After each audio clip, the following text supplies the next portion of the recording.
মালদা জেলার এক ছোট্ট গ্রামে থাকত রাহুল নামে এক ছেলে। রাহুল খুব সাধারণ ছেলে, কিন্তু তার একটা অভ্যাস ছিল, সে কোনো কিছুতেই সহজে ভয় পেত না। গ্রামের লোকেরা যখন ভূত প্রেতের গল্প বলতো, রাহুল তখন হাসত আর বলতো, হে, এই সব কিছুই মানুষের বানানো গল্প। কিন্তু সে জানতো না, একদিন তার নিজের সাথেই এমন কিছু ঘটবে যা তার পুরো জীবন বদলে দেবে। সেদিন ছিল শীতের রাত, চারদিকে কুয়াশা পড়েছে। সময় তখন প্রায় রাত 11:50। রাহুলকে জরুরি কাজে মালদা শহরে যেতে হবে, তাই সে গ্রামের পুরনো বাস স্ট্যান্ডে এসে দাঁড়ালো। বাস স্ট্যান্ডটা খুব পুরনো, একটা ভাঙা বেঞ্চ আর একটা টিম করা লাইট ছাড়া সেখানে আর কিছুই নেই। গ্রামের লোকেরা বলে এই বাস স্ট্যান্ডটা ভালো না, অনেক বছর আগে নাকি এখানে একটা ভয়ঙ্কর দুর্ঘটনা হয়েছিল। একটা বাস মাঝরাতে নিয়ন্ত্রণ হারিয়ে উল্টে গিয়েছিল। সেই দুর্ঘটনায় প্রায় 17 জন মানুষ মারা যায়। তারপর থেকেই গ্রামের মানুষ বলে মাঝরাতে এখানে অদ্ভুত কিছু দেখা যায়। কিন্তু রাহুল এসব কথা বিশ্বাস করত না। সে মোবাইল বের করে সময় দেখল, রাত 11:58। হঠাৎ দূরে কোথাও থেকে একটা পুরনো বাসের ইঞ্জিনের আওয়াজ ভেসে এলো। রাহুল অবাক হয়ে রাস্তার দিকে তাকালো। কুয়াশার ভেতর থেকে ধীরে ধীরে একটা পুরনো বাস এগিয়ে আসছে। বাসটা খুব অদ্ভুত লাগছিল, রং প্রায় উঠে গেছে, জানালাগুলো অর্ধেক ভাঙা। বাসটা এসে ঠিক রাহুলের সামনে থামল। দরজাটা ধীরে ধীরে খুলে গেল। ভেতর থেকে কন্ডাক্টর বলল, শহরে যাবে, উঠে পড়ো। রাহুল একটু অবাক হলেও বাসে উঠে পড়ল। বাসের ভেতরে খুব কম আলো, মাত্র 4 জন যাত্রী বসে আছে। সবাই চুপচাপ, কেউ কথা বলছে না।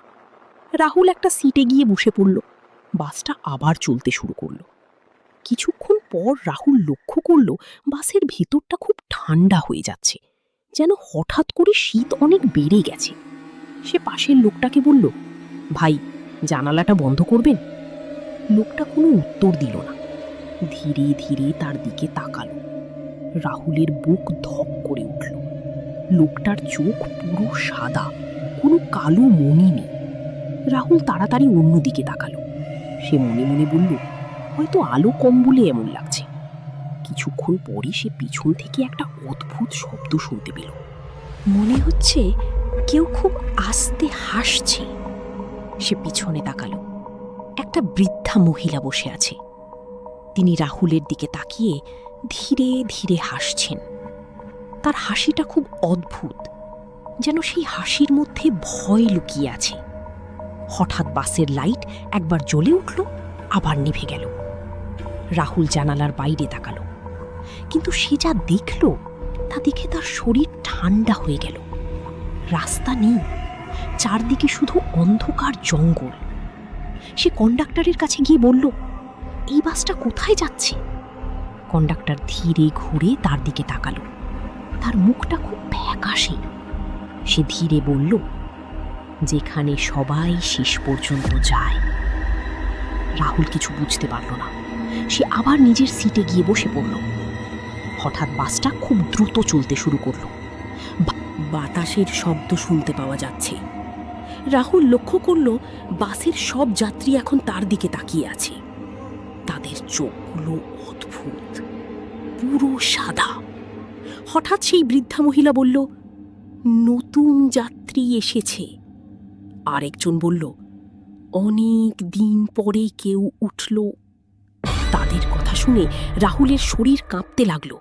সে দরজার দিকে দৌড় দিল, কিন্তু দরজা বন্ধ। হঠাৎ কন্ডাক্টর তার সামনে এসে দাঁড়ালো। সে ধীরে বলল, এই বাসে যারা উঠি তারা আর কখনো নামতে পারে না। রাহুল চিৎকার করে বলল, দরজা খুলুন। হঠাৎ বাসটা জোরে ব্রেক করল। দরজা খুলে গেল। রাহুল দৌড়ে বাস থেকে লাফ দিল। সে রাস্তার উপর পড়ে গেল। কিছুক্ষণ পরই সে ধীরে ধীরে উঠে দাঁড়ালো। চারদিকে তাকালো, কিন্তু সেখানে কোনো বাস নেই, শুধু সেই পুরনো বাস স্ট্যান্ড আর কুয়াশার মধ্যে দাঁড়িয়ে থাকা কয়েকটা ছায়া। রাহুল ভয় পেয়ে দ্রুত বাড়ির দিকে দৌড় দিল। পরের দিন সকালে সে গ্রামের এক বৃদ্ধের কাছে পুরো ঘটনাটা বলল। বৃদ্ধ সব শুনে চুপ করে রইলেন। তারপর ধীরে বললেন, তুই যে বাসে উঠেছিলিস সেটা কোনো সাধারণ বাস না। রাহুল অবাক হয়ে বলল, তাহলে?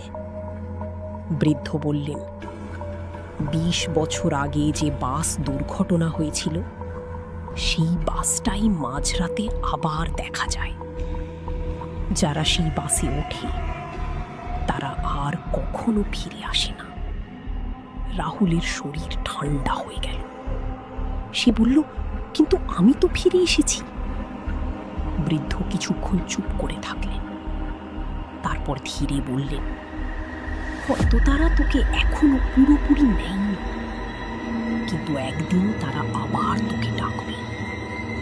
সেই দিন থেকে রাহুল আর কখনো রাতে একা বের হয়, কিন্তু মাঝে মাঝে গভীর রাতে সে একটা শব্দ শুনতে পায়। দূর থেকে একটা পুরনো বাঁশির আওয়াজ আর একটা কণ্ঠস্বর, পরের যাত্রা।